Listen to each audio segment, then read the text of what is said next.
मन अशांत हो, जब कहीं शांति न मिले, तो घर से कहीं दूर चले जाना चाहिए। कहाँ चले जाओ? बोले किसी तीर्थ में चले जाओ, अपने गुरुदेव के पास चले जाओ। कोई ना हो तो गंगा मैया के पास चले जाओ, कहीं एकांत में प्रकृति के पास चले जाओ, बड़ी शांति मिलेगी।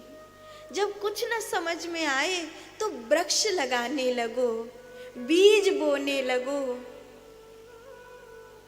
कहीं नदियों के किनारे स्वच्छ उन्हें करने लगो, कहीं किसी की मदद करने लगो, बहुत अच्छा लगेगा। ये टूटा हुआ बिखरा हुआ मन सदने लगेगा। पता है, भारत में डिप्रेशन की बीमारी नहीं थी। क्यों नहीं थी?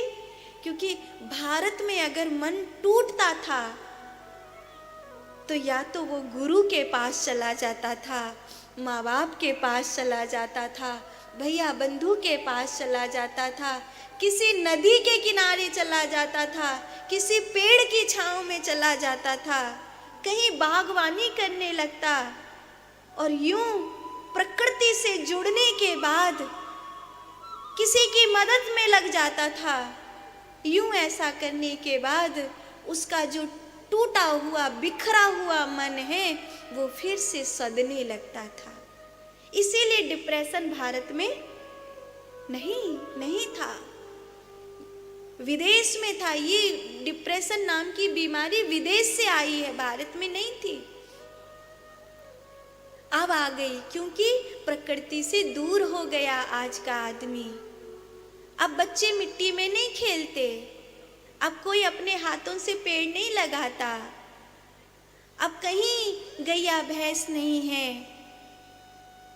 अब कहीं कोई नदी निर्मल नीर नहीं बहा रही है, इतनी मेरे निकट नहीं है कि मैं उस नदी के किनारे शांत बैठ जाऊं, किसी पेड़ की छांव में बैठ जाऊं, कि बैठकर बाबा की कहानी सुन लूं, कि बैठकर दादी के पल्लू में सिर झुका लूं।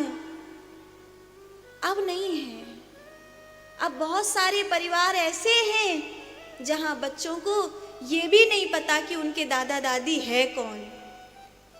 अब बहुत सारे परिवार ऐसे हैं जो कभी नहीं जानते कि किसी नदी के किनारे बैठने का अकेला सुख क्या होता है। अब नहीं जानते बहुत सारे परिवार कि किसी पेड़ की छांव में यूं अकेला बैठ जाना कितना अच्छा लगता है, पेड़ लगाना कितना अच्छा लगता है, गैया को सहलाना कितना अच्छा लगता है, कितना अच्छा लगता है किसी कुत्ते को अपने हाथ से कुछ खिला देना, कितना अच्छा लगता है किसी की मदद कर देना, कितना अच्छा लगता है किसी गिरे हुए को उठा देना, कितना अच्छा लगता है किसी रोते हुए को मुस्कुराहट दे देना। और ये सब चीज़ें हों तो डिप्रेशन होगा ही नहीं।